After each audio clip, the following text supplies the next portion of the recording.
Ladies and gentlemen, welcome to the 2014 Pro Bono Institute Annual Dinner. Please welcome our MC for the evening, David Williams, Chief Executive Officer of Deloitte Financial Advisory Services and a member of the Pro Bono Institute Board of Directors.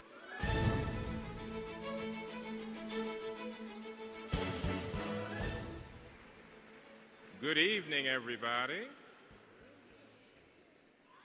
Let's try that one more time. Good evening, everybody. I can't tell you how beautiful this room looks. Give yourself a hand, please.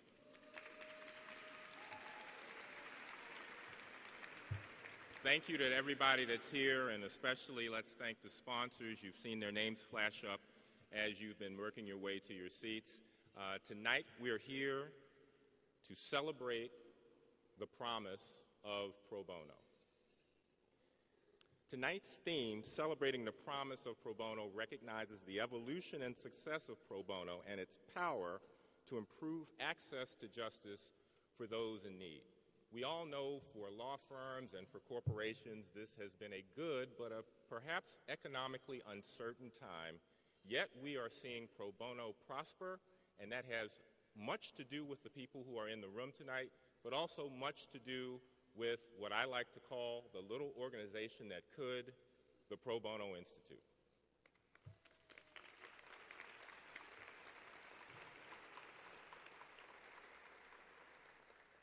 As most of you know, it would not be me if I didn't talk about a couple of statistics. That's sort of what we do. That's how I live. That's how I work. So we're going to give a couple statistics tonight, and then I'm going to get out of the way, and we're going to celebrate the achievements of the work tonight.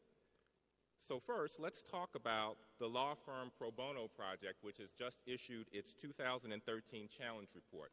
There are a couple of statistics in that report that I find particularly remarkable. The first one is, despite the economic difficulty we see, pro bono hours per attorney, the average hours per attorney, has increased from 62 hours per attorney to 65 hours per attorney.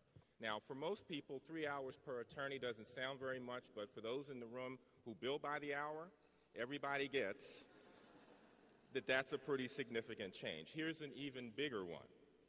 Donations to legal services organizations from the Challenge reportees went up by about $4 million last year. A total of almost $25 million in donations. That is an unbelievably generous statistic. So congratulations to the firms who've already signed up. I'm going to implore our law department community to exert their influence on the law firms that you work with that you know who have not signed up yet, and try to get them to sign up. Remember, next year, 2015, is the 20th anniversary of the Law Firm Pro Bono Challenge. Let's switch a little bit and talk about some corporate statistics. This is the first year that we have published a challenge report of corporate pro bono, the partnership between PBI and the Association of Corporate Counsel. A couple of statistics that are interesting there. One in particular, actually. When this was first established in 2007, one of the pledges that we asked firms to take was one to get at least 50% participation by legal staff in pro bono. In 2007, 32% of the respondees had at least 50% participation. In 2012, that number has increased to 54%. That, to me, is a meaningful statistic as well.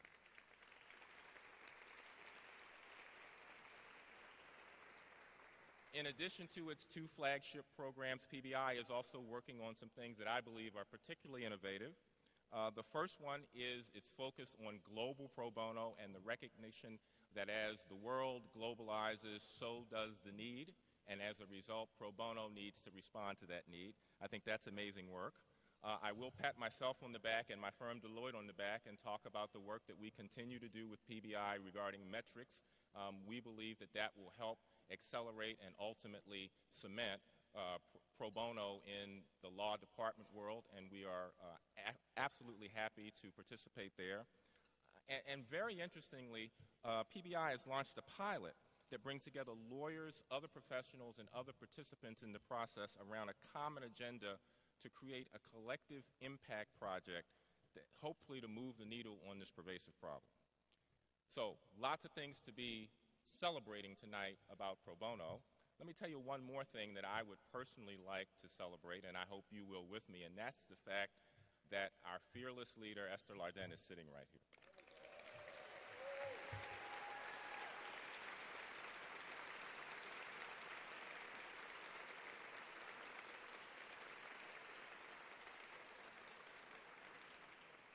Esther, great to see you, my friend, and we will hold court a little bit later.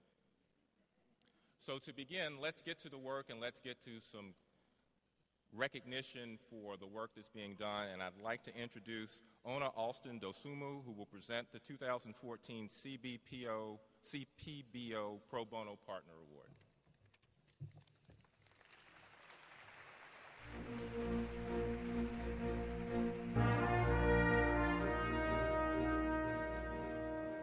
Wow. Thank you, David. Good evening, everyone. As David mentioned, I'm Ona Alston Dosumu. I'm General Counsel of the Brookings Institution. I'm also a very proud member of the Advisory Board of Corporate Pro Bono, which is a partnership between the Pro Bono Institute and the Association of Corporate Counsel. I guess I'm doubly proud this evening because I also happen to be an ACC board member. It's wonderful to have you here to share this extraordinary evening with us as we join with the Pro Bono Institute to celebrate the legal departments, law firms, and public interest organizations that do so much to make a difference in the lives of people in need. Tonight, I have the distinct honor to present the 2014 CPBO Pro Bono Partner Award. This award recognizes projects and programs that demonstrate effective partnerships between legal departments, law firms, and/or public interest organizations.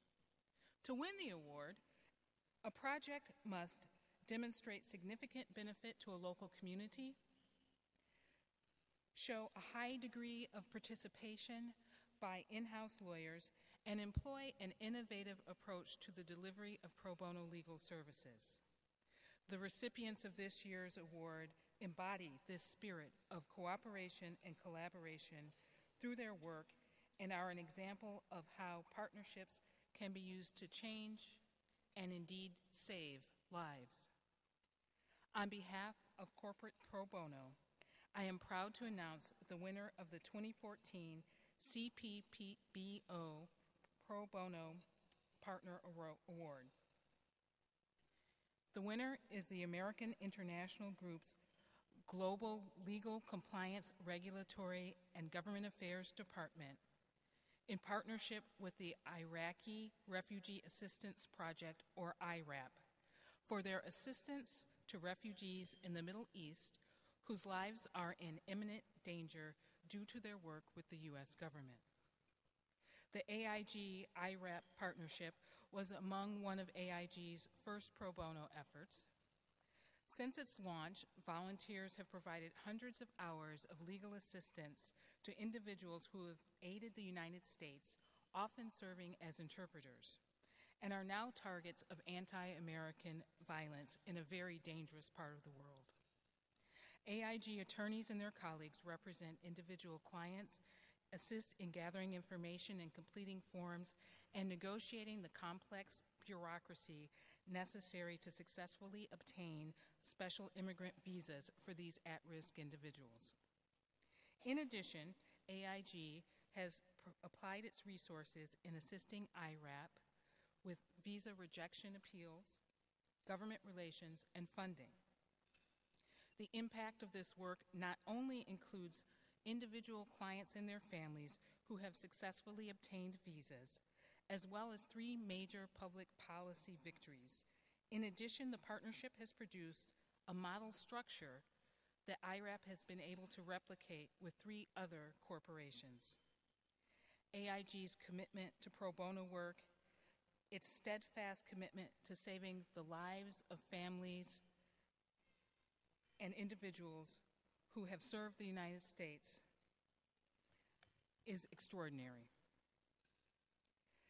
CPBO congratulates AIG and IRAP for this collaboration.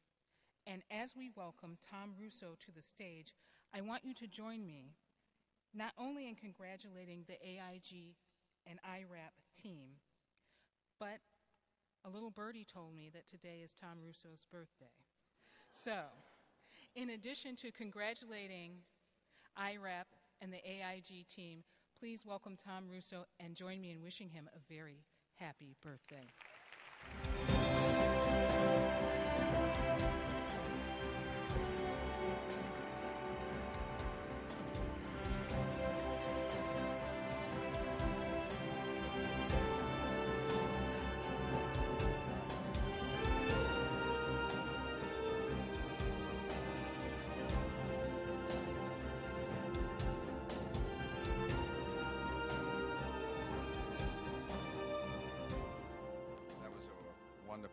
Introduction.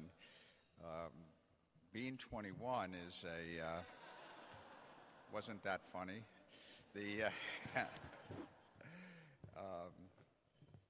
This is a great honor for AIG. But one person I'd like to be at the podium with me is Becky Hellerman. Would you come up here? I asked Becky if she was going to speak. She's the founder of the program we're talking about, and she was kind of said, "No, you'll do fine," but I'm not going to do fine without her. She started this at Yale, which is apparently they have a law school there. Is that true? They claim that it teaches law. Yeah, whatever. But I know better. But in any event, she thought this was a good idea, and she is a great example in what can be done if you believe in something and you have focus and energy. And so to accept this without her would not be right at all. From an AIG point of view, when I came to AIG, which was roughly 5 years ago, we didn't have a pro bono program. And so we started from scratch, and we developed it into part of our culture in the legal department. And this particular program is near and dear to my heart. 12 years ago, I founded something with 3 others called the Scholar Rescue Fund to rescue scholars whose lives are in jeopardy. Many of them came from Afghanistan, Iraq, Iran, Syria, where these scholars their lives were threatened, and our job was to pull them out, and we pulled out over 500. So when I heard of this program, it was something that was really important to me.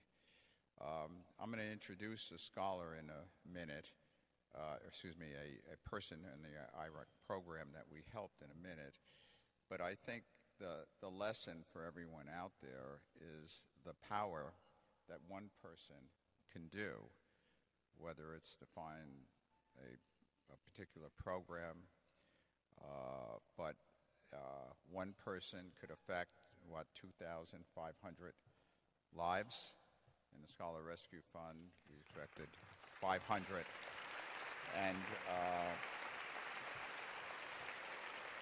And I think we have to ask ourselves, how much have we really done? And I ask myself that every day. I mean, today is my birthday, and someone at work said, well, how are you going to celebrate your birthday? I can't think of a better way than to celebrate it in a circumstance where I feel good about something I've done. And being good about something you've done means giving. And the more you give, I think the happier you are. And so that is why I wanted you here in particular, because of everything that you have done. And now, Jarid, we have here a person who helped the United States in Afghanistan. He was part of, as an interpreter. He did it from 2007, and because he helped the United States, and I've seen this in the Scholar Rescue Fund, his life was threatened. And through the work in part of AIG, and Erica Blau, who's here. Erica, would you get up here? Who spent 2 years working on this in a program that was brought to AIG, but Nick Karitis. Nick, your turn up here. Come on, just get up here. And in a program that was really being run by Eric Holbrick. Eric, would you just move over here? This man is now in the United States since June. His wife is over there. Why don't you raise your hand? And there was a 2-month-old daughter who, because she was born in the United States as a U.S. citizen, is there. She unfortunately can't raise her hand. And it was this team, and Jared is gonna talk in a second, but he's just one person, and when you hear what he has to say, he's representative of many thousands of people who did the right thing and whose lives were threatened, and whose the work of people who really cared, who spent the time, made it possible for him to be in freedom, to have a family, and to have an opportunity that a lot of us take for granted. So, Sharid, the podium is yours. Thank you so much. Good evening, everybody. Before I'm starting my speech, I have to say happy birthday, Tom. I will introduce myself a little bit. My name is Jawed Shehzad, and I'm from Jalalabad, Afghanistan. It is my first time in New York, and I'm very grateful and happy to be here and tell you a little bit about myself. Throughout of my childhood, my father worked for the Army. He was a lieutenant colonel and supported our family. When I was in class 10, he got sick and needed to support our family. When I was the first time, he did surgery, back surgery, but it was failed. And we needed to take him to India to get another surgery. This is very expensive, and we did not have enough money to go, so we brought some money from our family, from our cousins. The surgery never worked, and my father was not able to work again. That was my last year in high school. I have so many choices to become an engineer, to becoming a doctor, but I faced with economics problem. Our family had no money, and we could not afford to pay back the money that we borrowed. We were very nervous. I had a friend who worked with coalition forces.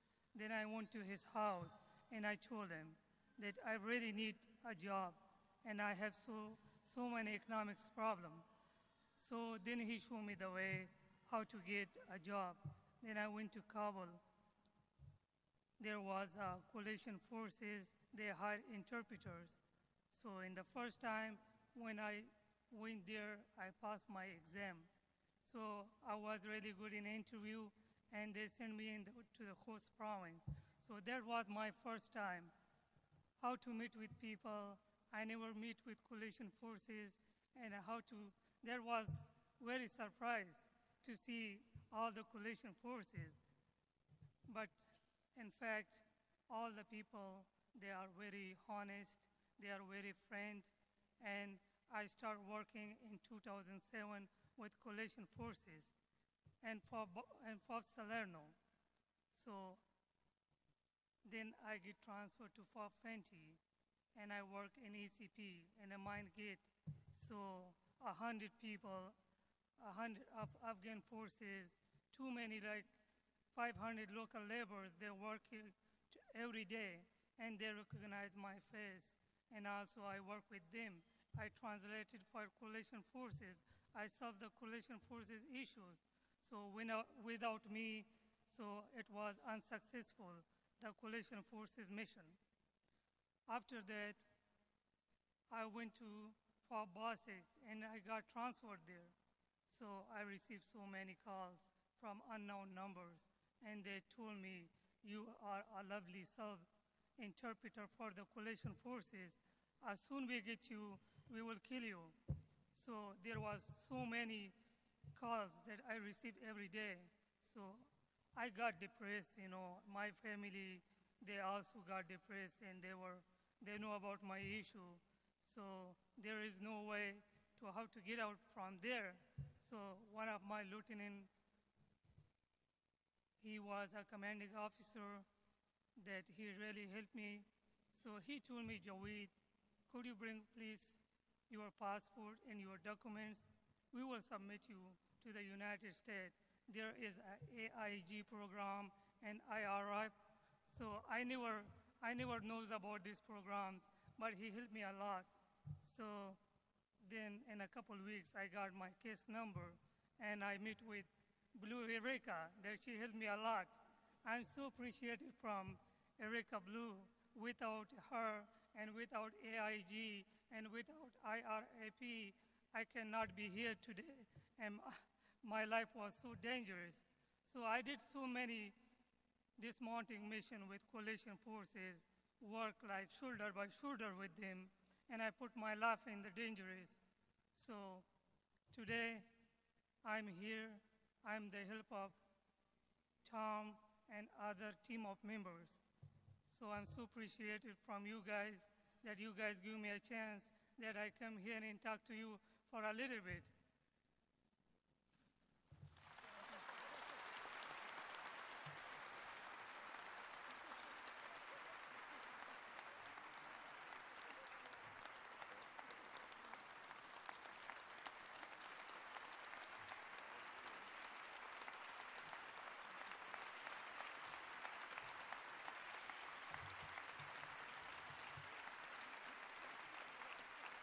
Thank you so much.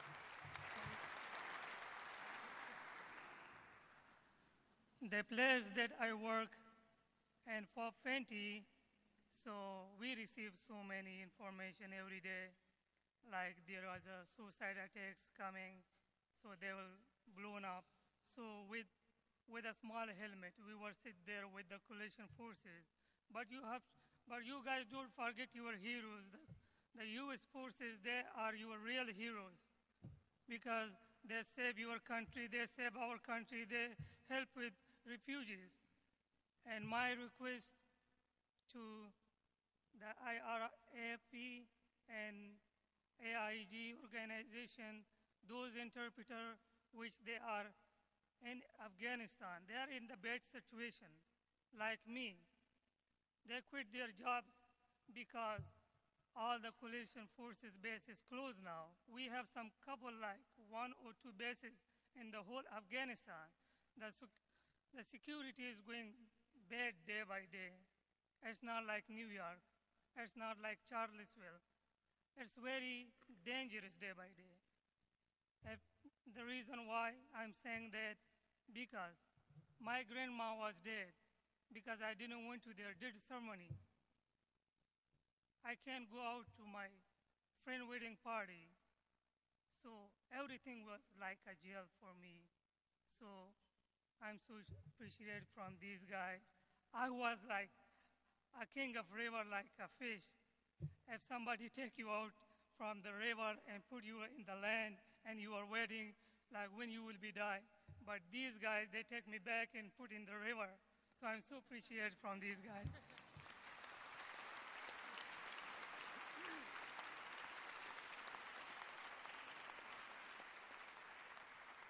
Thank you so much. Now, Erica Blue will tell a little bit about me.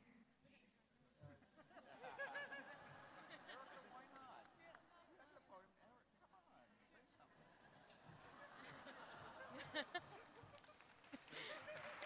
Okay.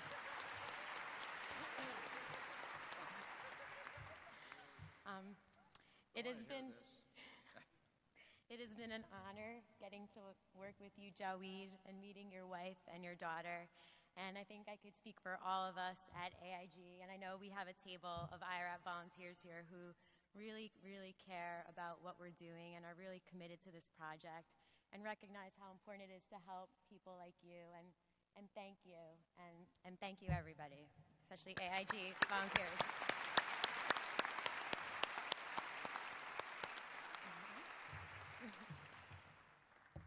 I just want to finish that you can't help but feel good about,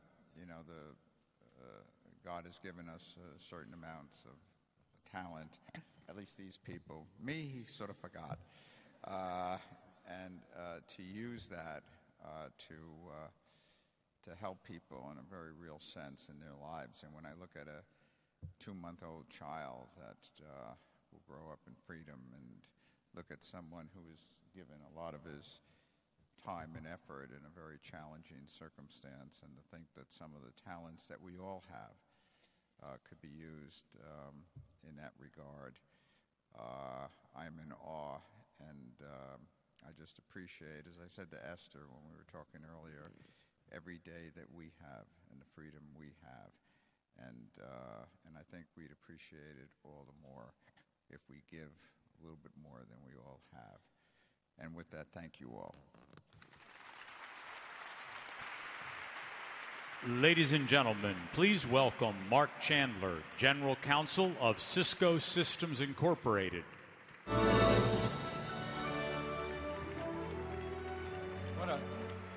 What a wonderful story of strength and perseverance. And I don't even know how to say anything more profound than what we've just seen. I can't compete with Tom on any score, actually, because today's only my half birthday. I'll share 2 observations with you, one obvious and one more challenging. First, and most obviously, and clear from what we just listened to and saw, this evening's celebration is about people. Thanks to you and you and you and you and all of you for the support that you give to PBI and for being here this evening to celebrate that. I thank Laura Stein for reminding me why I needed to be here tonight and reminding me that this organization is critical to ensuring access to justice and to making the rule of law have meaning. As a general counsel, I really have to do only 3 things right. First, be somewhat strategic in driving responses to my company's opportunities and challenges.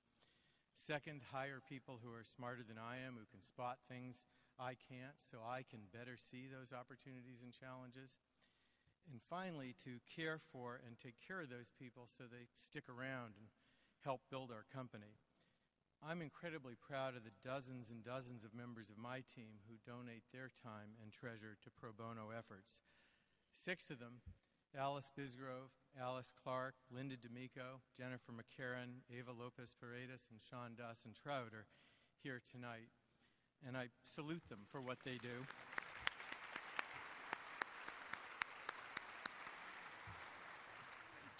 Together just in New York with other members of our relatively small New York office supporting Sanctuary for Families. They're smarter and better than I am.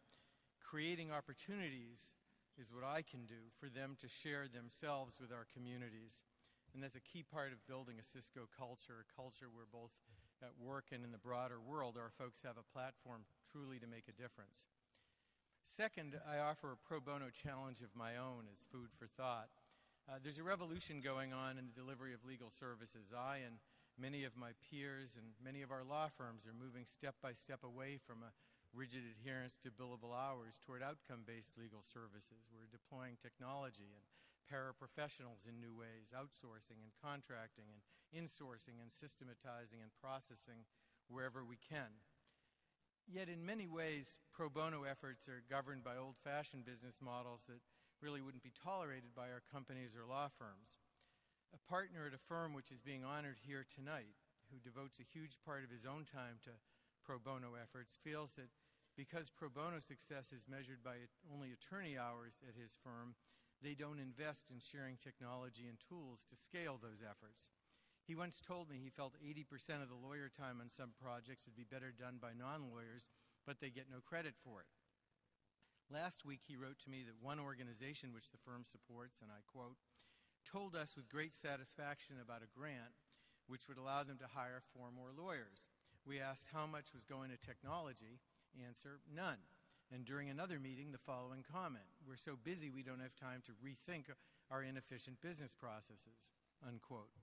So my challenge tonight is that we as a community rethink pro bono metrics. It's not enough to count those very real hours worked and corporate participation rates. We have to incentivize and reward efforts to move the same mountains that we do in our day jobs and enable more efficient resource use. In the education world, collective impact efforts, as David mentioned in his introduction, have driven needle-moving change in the use of resources. If we work systematically with new ways to measure contribution and success, we can and will extend our reach and make PBI's mission even more successful. I'll work on driving this, and I ask you to join me in that as well. I think that's enough food for thought for now, and now is the time for food for nourishment, and we'll be back when coffee's served to continue the program. Thank you.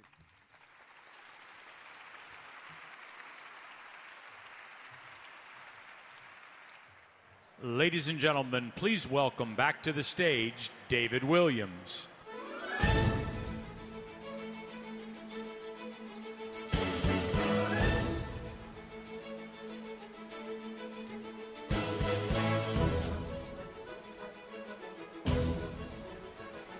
Welcome back, everyone.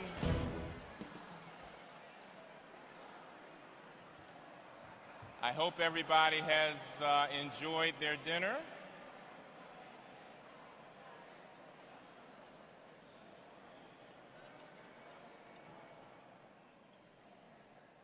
Thank you, Esther. I appreciate that. I hope everybody's enjoyed their dinner. I'm not going to be up here too long. I'm just going to introduce Jack Fabiano, who's going to give the Pickering Award, but I do have a couple things I'd like to say, and these are all pretty personal for me. First of all, Mark Chandler, thank you very much for your remarks, and thank you for reminding us that there is more that this room can do, even though this room does a great deal.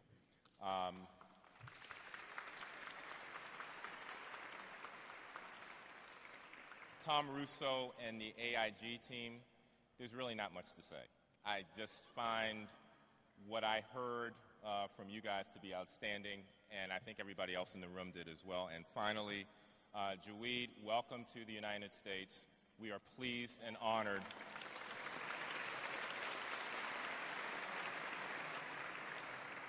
We are pleased and honored to be in your presence. And with that, I'll defer to Jack Fabiano, who's going to present the Pickering Award.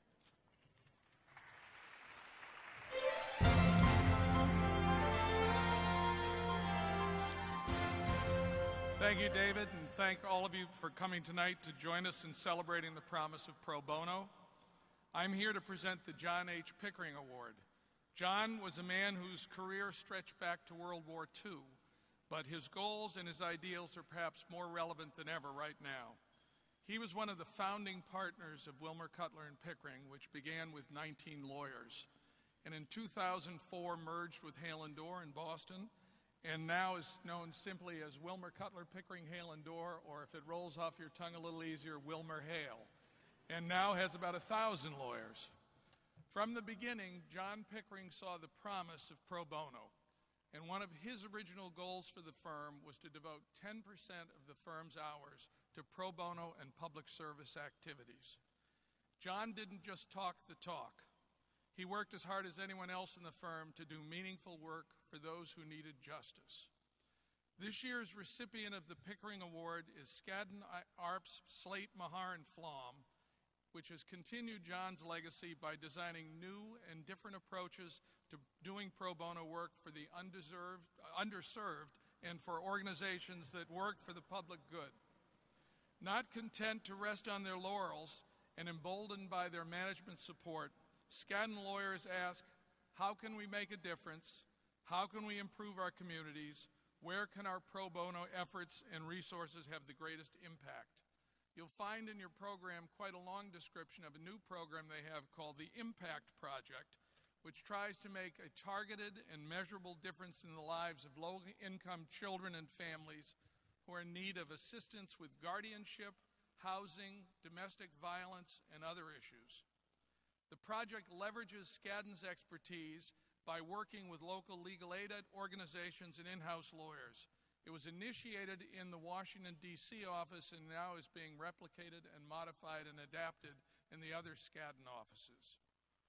As a charter signatory to the Pro Bono Institute's Law Firm Pro Bono Challenge, Skadden has pledged, along with many of you, to dedicate 3% of its billable hours to pro bono.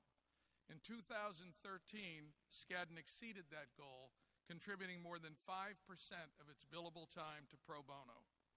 Over the last 6 years, the firm has performed a total of more than 1 million hours of pro bono work.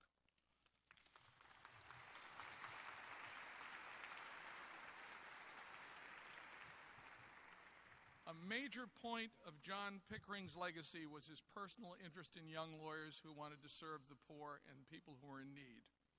That same nurturing spirit is preserved in something called the Skadden Fellowship Program, which this year turns 25 years old.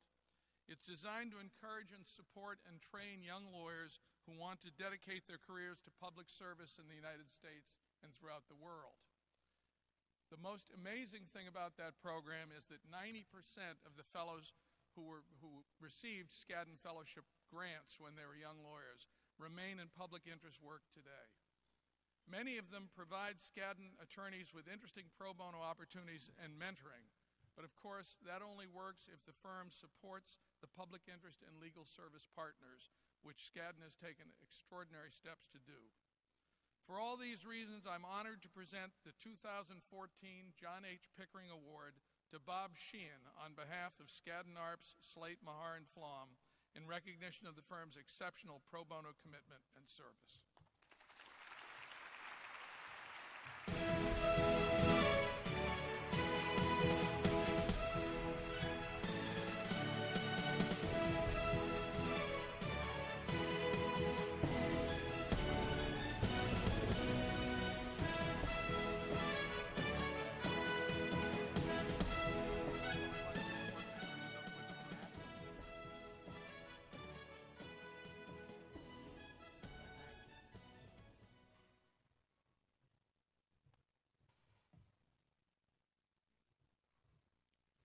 Thank you, folks. On behalf of Skadden Arps, I'm Bob Sheehan. I'm pro bono of counsel at the firm. I've been at the firm since the 1960s when we started out with about 29 other lawyers that I joined. Pro bono was important then, it's important now. I want to congratulate the other honorees tonight, some of whom we're proud to say are our clients. And AIG and its great program was started by Becca Heller. Becca Heller is a Skadden Fellow. Thank you, Becca. Thank you, AIG.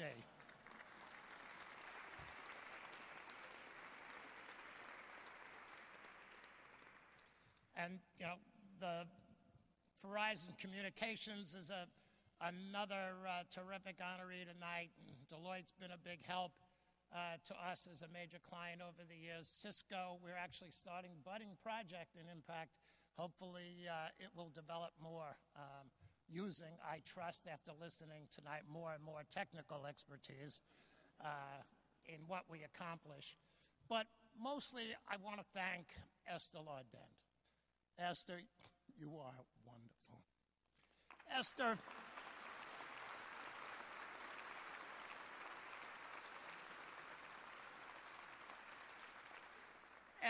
and with a little help from her friends, Tammy Taylor and Rena Glazer and Eve Runyon and others, have helped you create what is the most important entity really in the history of our country in terms of building a culture of pro bono at the major law firms and through you and your affiliate, PBCO, through the law departments too in our country.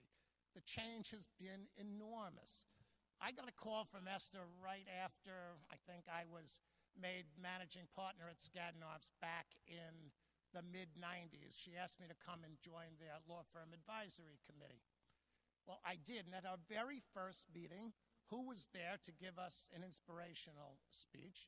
John Pickering. He actually, at that stage, at the meeting, when somebody asked him, how much work does Wilmer do in the way of pro bono? I guess he fell short that year because he said 8%. We had signed up, my predecessor, Peter Molyneux, who was one of the original signatories, and as Jack said, we signed up to do 3%. Well, we made 3% in the last 2 years before that by 2.52 and 2.58, sort of rounds to 3. But I was astounded when Wilmer Cutler and Pickering could do 8% of its work as pro bono work. I was amazed, astounded, a little embarrassed, and motivated. And over the years, our pro bono hours grew, and they grew, up to the stage, finally, like it required a deus ex machina to come in the way of the financial crisis in 2008 and the Great Recession that followed, coupled with our mature decision not to let a single regular lawyer go in the firm. So there was some more time, and we actually, for 2 years in a row, made 7.5+%. So we met John's standard there 2 years in a row, rounding. And then the year following, in 2011, we actually made 8% of our work as pro bono work without any rounding. Now, the last couple of years have been really terrific for us on the business side. So our denominator in terms of our business hours has gone back significantly up. And so it's a little harder to achieve that. But nonetheless, with the glorious profits, still, we have been doing, as Jack said, over 5% of our total work, meeting the higher hurdle that Pro Bono Institute asks law firms to attempt to achieve. The success has been enormous because the culture changes as you focus more on the accomplishments you get from doing pro bono work. I personally got involved in a number of asylum cases, and you pay attention. You get a lot of attention in an unfriendly takeover. I did a lot of those, especially on the defense. You call your client at 3 a.m., they'll listen to you. Well, you listen to your clients in those situations, but when someone's in an asylum case, they have to win. You can't send your person back to the country where they've been attacking the head of the country for corruption. You can't do it. You have to win. You have to find a way to dedicate and focus to get the evidence together to win.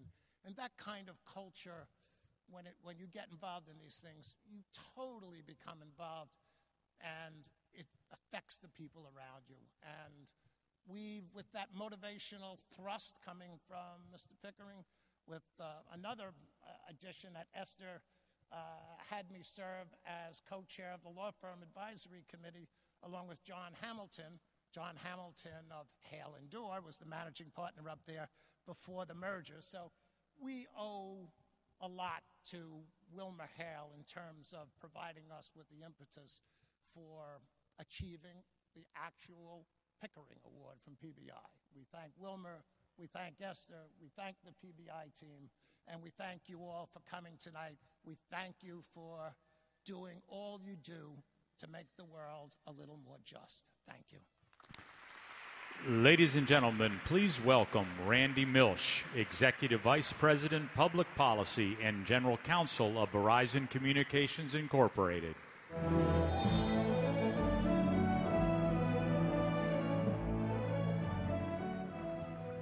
Thank you very much. Good evening. In case you don't note it, that was the Voice of God music that just happened.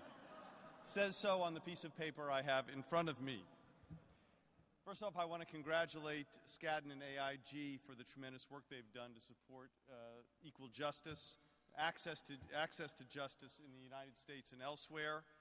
I'm happy to be here tonight to celebrate the promise of pro bono, but I think it's important to take a minute to recognize that for all the spectacular work that the people in this audience do and their firms do, there is still a huge and serious gap in access to justice in the United States. 80% of the needs of low-income individuals, the legal needs of low-income individuals in the United States, go unmet. The number of people in the United States financially eligible for legal aid, that is 125% of the federal poverty guideline, is 67 million people in the United States. Skadden did extraordinary work in addition to the work that garnered them the Pickering Award in a justice index that they put together. They found that 47% of the states do not authorize judges to take steps to ensure that underrepresented individuals are fairly heard. They found that 45% of state judiciary websites do not provide information in any language other than English. They found that some states have fewer than one civil legal aid attorney per 10,000 people. Now, I don't need to remind the people in this room what it is like in modern America to do just about anything. You want to get any sort of a job, you need to get licensed. You want to get a driver's license, you can't have a record. You want to try to navigate being thrown out of your house, and you're poor, good luck. You're a returning veteran and you're trying to get your VA benefits, good luck if you don't have a lawyer willing to help you on the ground every day. And what we need to do, all of us, is become more evangelists for pro bono work. We are all working hard, I understand that. We are all devoting our time, I understand that. We have to become beacons, each one of us, about the importance of providing legal assistance to the poor in our country. Because if you want a view on why we are having disturbances in our country, why people seem so uneasy, why there is unrest, why there's a palpable sense of unfairness in our country, just take a look at how hard it is for poor people to navigate the legal system. The legal system that is utterly pervasive around them. We, as lawyers in particular, are culpable. If there weren't so many of us lawyers, there wouldn't be so many laws. If there wouldn't be so many regulations stifling everything in our country. And we need to take steps that equal the harm we do every day to our fellow citizens. So what I would tell you is, this is not hard to do. Innovative ways of providing pro bono service abound. Participation in clinics is very easy.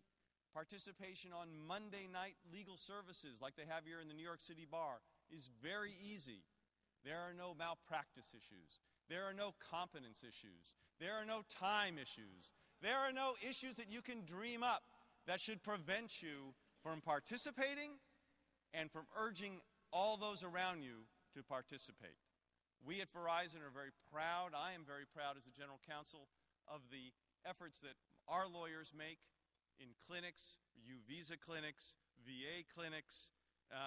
We've represented veterans, we've represented folks trying to get visas for domestic violence.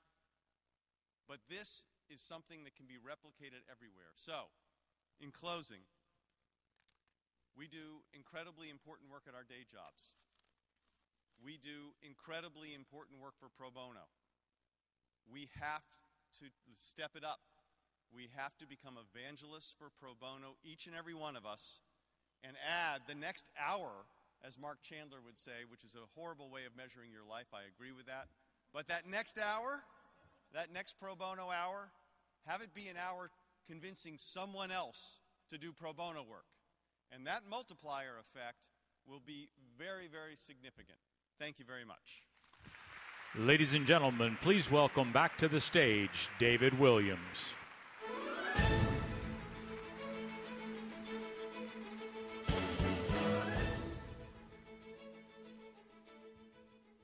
Bob Sheehan and Skadden, thank you very much and congratulations. Randy, once again, you hit the nail on the proverbial head. I'm tempted, based on the passion that I just saw from Randy, and I think I will tell the following story. It's obviously not on the script, you can tell because I'm not looking at it. So over the summer, I sent Randy a note asking him to help out my team who was in the middle of doing something. As he always is, Randy was very gracious and said he would be more than willing to. But he also then told me I need a new phone. And I couldn't figure out exactly how he knew until I looked at the email. My assistant, Erica, who I love, told me I was a complete idiot because every time I send an email from my phone, there's a little tagline that says, "Sent from your Galaxy S3, a blank 4G smartphone." Notice I said blank because I don't want to get into the same problem that I had with Randy. With Wayne, I don't think Wayne's here tonight, but I know the AT&T team is here. I don't want to get into that problem. So this is a slippery slope, as you guys know. So Randy, in my hand is a Verizon phone, just to let you know. Wayne, in my bag is an AT&T phone. Now, I got Sprint mad at me, I got T-Mobile mad at me, I understand, but I'll deal with that when I get there. So I have one job to do, and that's to introduce our keynote speaker. We are sitting back to back here. He told me to be brief. Ken, I'm not going to do that. Sorry. We often get mistaken for each other. I don't have a problem with that. I'm sure he does. So, all kidding aside, Ken is somebody who has had a tremendous impact in the legal community as well as the business community and has been a champion with regard to access to justice. Last month, Merck celebrated its 20th anniversary of its legal department's pro bono program. When 20 years ago occurred and we started with this, there weren't very many law departments who were doing this. Merck was one of the few. At that celebration, I want to read to you what Ken said. Ken commented that pro bono is not an act of charity, it is an act of justice. He's been a significant part of Merck's pro bono effort, first as its general counsel and now as its CEO. His commitment to pro bono, he would tell you, shaped who he is today, as well as the lawyer he is today. I'd like to introduce and bring to the stage Ken Frazier, CEO.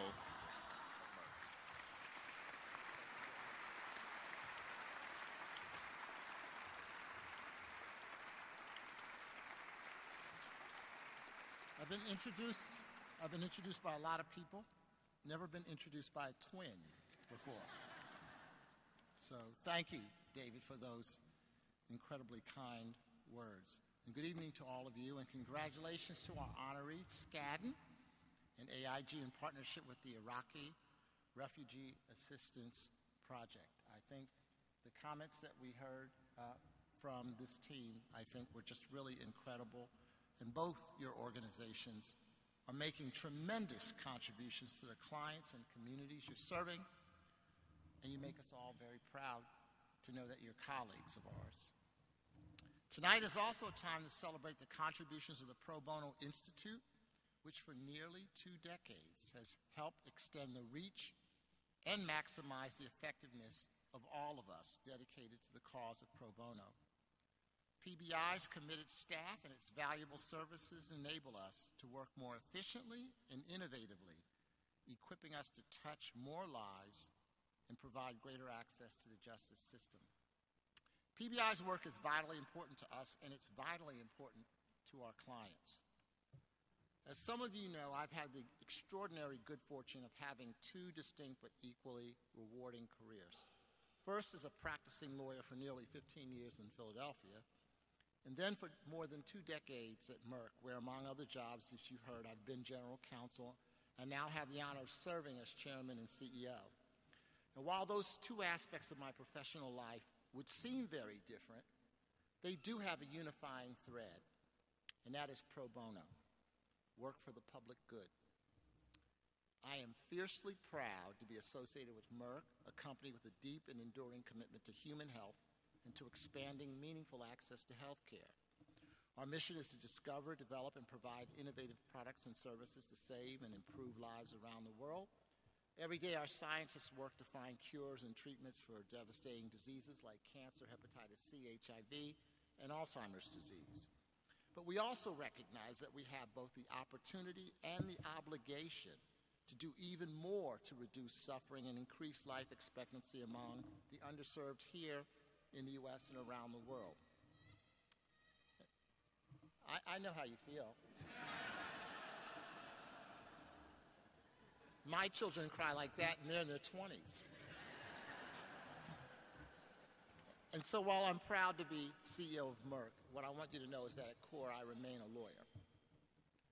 And long before I even knew about the existence of large corporate law firms like the one that I spent 15 years in, my earliest heroes and role models were lawyers who fought for equal justice. Giants like Charles Hamilton Houston, Thurgood Marshall, Bill Coleman, and others.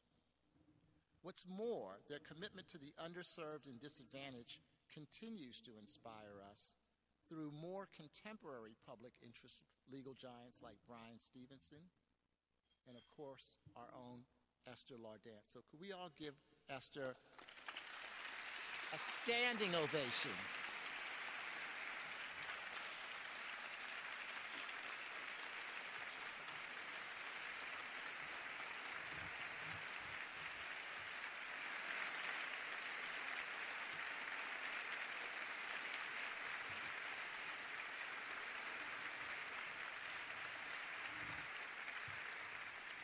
From that standing ovation, I know you understand what I'm about to say. Esther Lardant changed my life.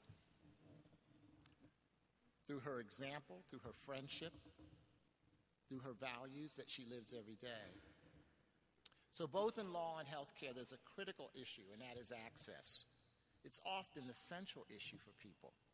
Without access to justice, or adequate healthcare for that matter, the quality of people's lives can be abstract, remote, and even unattainable in terms of what it is that they seek to have a fully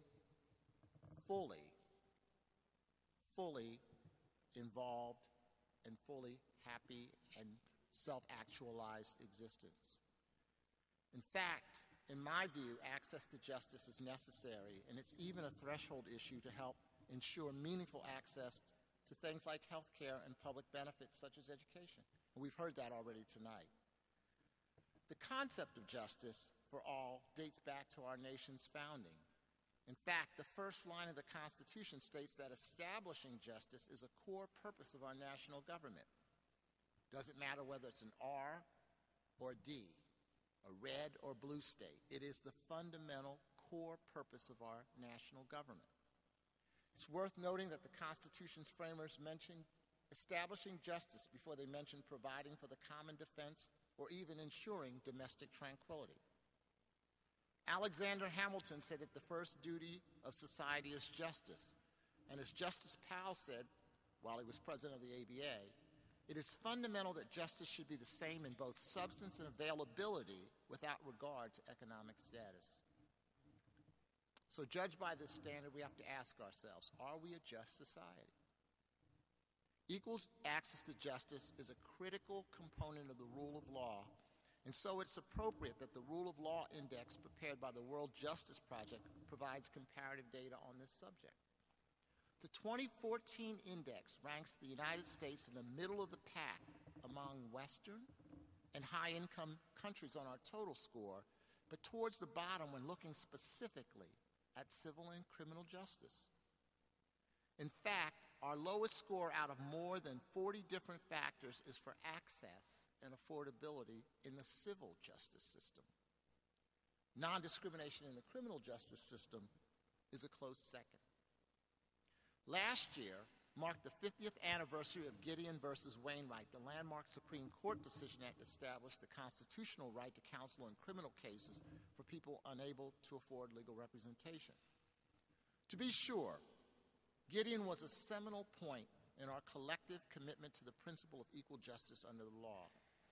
However, there is still no equivalent right to counsel for people struggling with similar existential crises involving things like family, food, housing, heat, health care, or in the case of what we heard this morning from our colleague from Afghanistan, even the very existence of their lives and their families. So access to legal representation is necessary to ensure fair treatment when it comes to employment, disabilities, lending, language barriers, again, life itself. It's a great deal of hard work to be done to make civil and criminal justice available to all in our country. We need more funding, of course, for criminal defense. But we also need more funding for Legal Services Corporation and the many organizations that provide access to civil justice. We need more pro bono work from law firms and corporate legal departments, just as we just heard, work like the impressive initiatives we're recognizing tonight, which are undertaken by compassionate, committed, highly effective, and enlightened individuals and teams. And finally, our collective pro bono efforts need to be better coordinated, more strategic, more measured, evaluated with greater vigor so we can optimize our reach and effectiveness. In September, I was given the honor of taking part in a meeting in Washington, D.C. as part of the Legal Services Corporation's 40th anniversary. As many of you know, LSC is the single largest funder of civil legal assistance in our country. I was asked to participate as a lawyer, as a CEO, who happens to be a lawyer, joining other CEOs on a panel on the importance of access to justice and the rule of law to American business.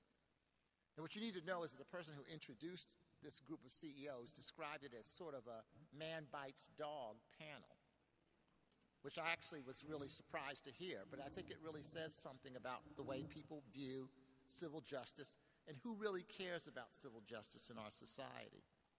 So in my comments, I tried to underscore that enlightened businesses and their leaders are hardly indifferent to the needs of their customers, employees, communities, or society as a whole. We know we as businesses need fair and equal access to justice, but we don't just want it for ourselves. Individuals need the same fairness, stability, transparency, and accountability in order to protect their families and reach their full potential as human beings.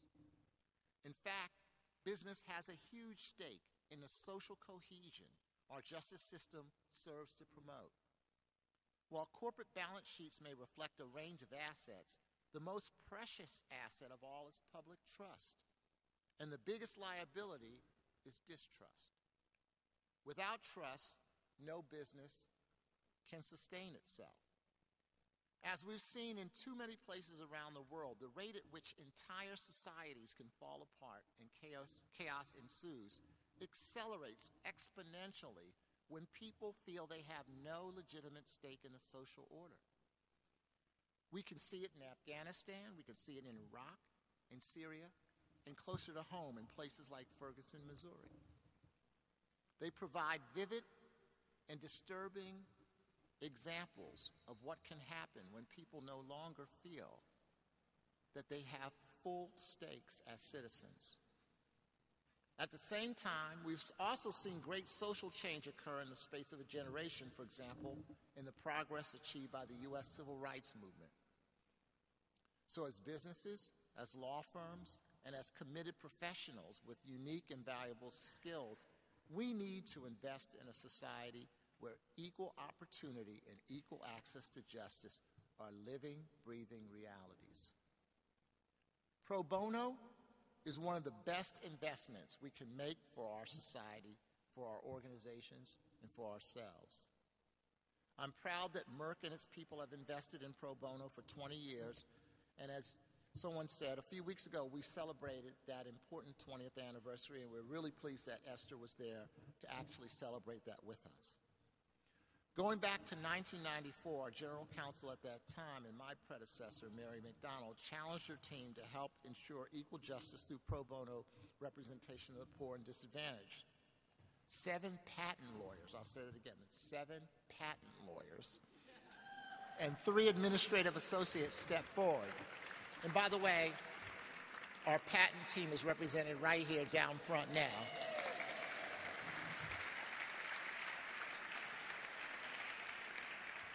The program has grown through the years, and I'm proud to say that today nearly 150 attorneys, paralegals, and administrative assistants And by the way, we can't do anything without our administrative assistants.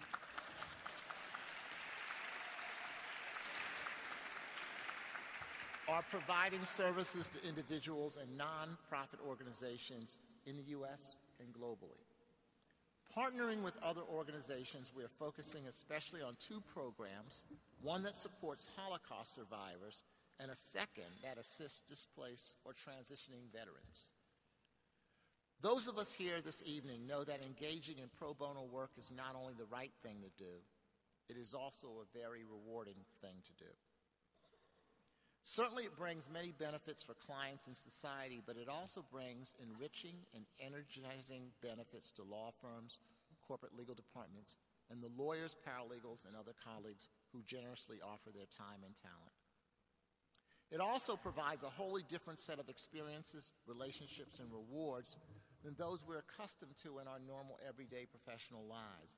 Without this work, we would never be brought face to face with the people in our society who would otherwise be invisible, who are struggling to have the very basic needs of life met. It gets us out of our privileged cocoons in elite law firms and in corporate America. We come away with these encounters with a greater understanding of and hopefully genuine empathy for our fellow citizens. Those men and women open our eyes and hearts. Their circumstances test our assumptions, and they invite us to observe and engage in our shared society in new ways and with different, broader, and better informed perspectives. In writing about the Renaissance in his book, The Day the Universe Changed, the historian James Burke pointed to the chief source of the advances made in that unprecedented period in human history. Burke says that what led to great leaps in human endeavor and achievement was a fundamental shift in people's beliefs. Before the Renaissance, many great thinkers earnestly believed that the world would only worsen because human nature was inherently depraved. During the Renaissance period and the Enlightenment that followed, a very different philosophy took root. That change in mindset led to a realization that people can discover and create new approaches in the arts, science, and societal relations that could actually make things better. Put simply, progress became possible when people stopped believing that progress was impossible. Tonight, we're celebrating the progress that all of you are making possible. Tonight, we're celebrating the promise of pro bono. It is making a real and enduring difference in our clients' lives, and it is also making a real enduring difference in our lives. It is a great quote that Nelson Mandela made, where he said, "Overcoming poverty is not a gesture of charity, it's an act of justice." And pro bono work is certainly an act of justice. I want to thank you for investing your very valuable time and your considerable talents in pro bono work. More importantly, I want to thank you for your continuing commitment to making equal justice accessible to the most vulnerable and deserving among us. Thank you. Ladies and gentlemen, please welcome back to the stage David Williams.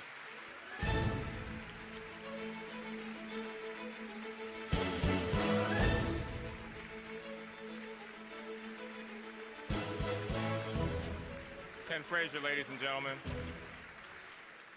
Ken, thank you very much, and thank all of you. We are at the end of our program tonight. Thank you on behalf of PBI, its board, and its staff. Please join us. As you can see, we have after-dinner drinks and dessert for you. This has been a great night. It's been an unbelievably rewarding night for me. I love to sit here and watch this group of people celebrate what you do so well, what we all try to do so well. So thank you all. Safe trips home, and please enjoy dessert and after-dinner drinks. Ladies and gentlemen, that concludes our program for this evening. We ask that all of tonight's award winners, presenters, and dinner co-chairs please convene at the front of the stage for photos. Thank you.